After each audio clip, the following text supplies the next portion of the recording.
Polres Laka Lantas, Jalan Haji Basrin, Ulu Jami, Pesanggerahan, Jalan Haji Basrin. Balik.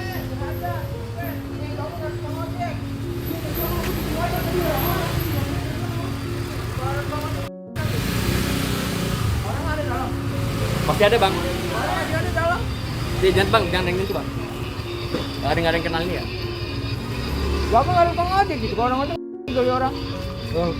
Orang biasa kencang banget. Apa nih bang? Itu kejadian laka lalu lintas yang terjadi di Jalan Ulu Jami, Pesanggerahan, terjadi pada hari Kamis, ya, jam 2.45 dini hari.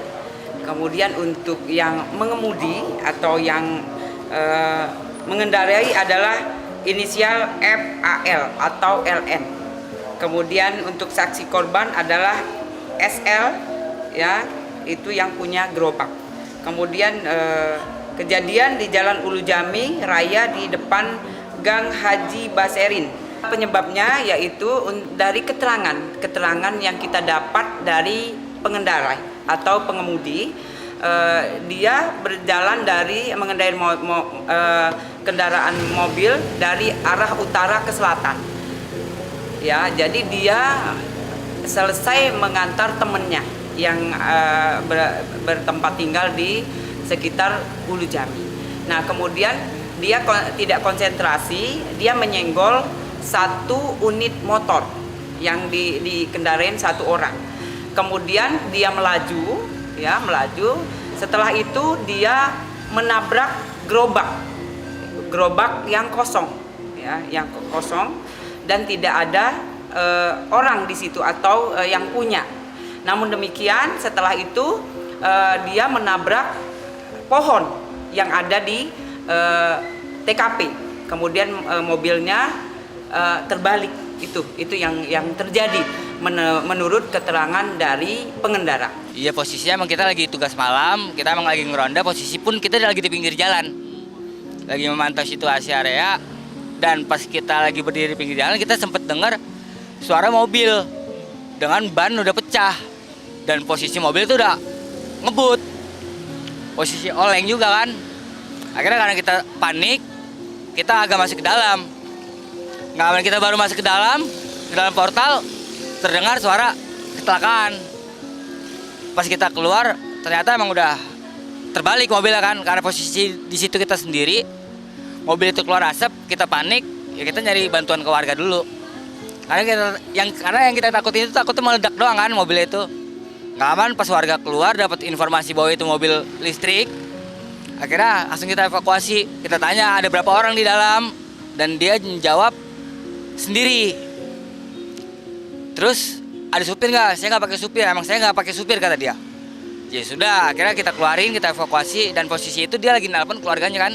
Akhirnya kita bilang, udah kakak tenangin diri kakak dulu, kakak keluarin diri. Saya ambil handphonenya, saya ngomong sama keluarganya bahwa kakak ini kecelakaan di Jalan Ulu Jami Haji Basrin. Nggak aman, yaudah tolong dijaga dulu ya. Akhirnya kita jaga kakak itu, kita tenangin, kita balikin handphonenya, dan nggak aman, keluarganya datang kan.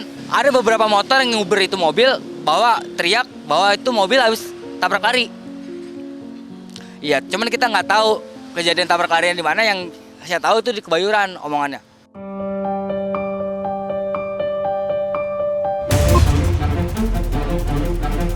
Saya rasa Ibu NP sangat tahu karena yang pertama kali meminta saya ke Bank Densu untuk meminta dana CSR 100 juta itu adalah Ibu NP sendiri, gitu kan.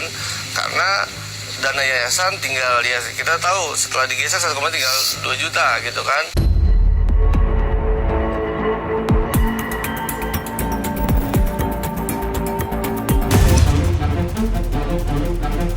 Aduh, dari awal dia udah berani banget, uangnya aku saya, dia ngaku pengacara, udah dilaporin.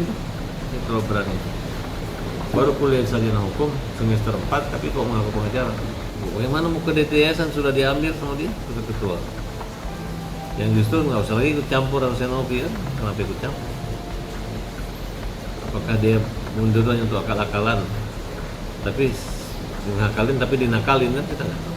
Kalau kita dihitung dari sejak awalnya Gary menjebak di sana, kemudian ada jaminan dari Denny Sumargo akan selamatkan uang Agus dan dia akan mengganti, tapi ternyata di tangan Denny uang itu nggak selamat, ya kan? Mulai dari situ, makanya terlapornya 4. Dan kemarin dari konsultasi pihak kepolisian ada satu lapor yang menyangkut undang-undang disabilitas. Nah, ada badan disabilitas yang mungkin bisa menganggap mereka itu melakukan eksploitasi terhadap orang-orang cacat.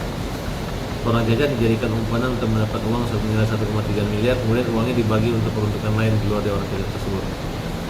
Nah, jadi siap-siap saja ya, siap-siap saja. Ini lagi diproses sama tim pembela kaum lemah, ya. Jadi jangan berpikir.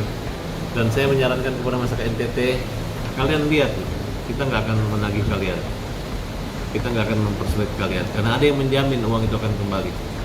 Sekarang tolong kalian protes, kenapa uang sengketa dikasih ke tempat kalian? Silahkan. Kalau ada masyarakat NTT yang mau mengganti atau bantu, bukan ganti, yang membantu Agus, silakan. Gantian, yang kaya membantu Agus membantu, uangnya terbantu oleh kira-kira. Alhamdulillah. Selama ini saya dikejar, dibully sama netizen bayaran dan netizen kampungan, netizen pohon. Nah, sekarang silakan kalian lihat yang berantem siapa, yang saling menjatuhkan sama saling lapor itu siapa. Nah, jadi dulu lawan saya melawan, sekarang mereka saling memakan dan saling memangsa, mencari, membuktikan keburukan-keburukan, kelemahan, bahkan mau dipidana. Harusnya gue yang pidanain, ternyata antara mereka itu kan keren. Ayo netizen gimana, masih membela yang batil, yang salah, atau membela para Abbas dan Agus? Silakan.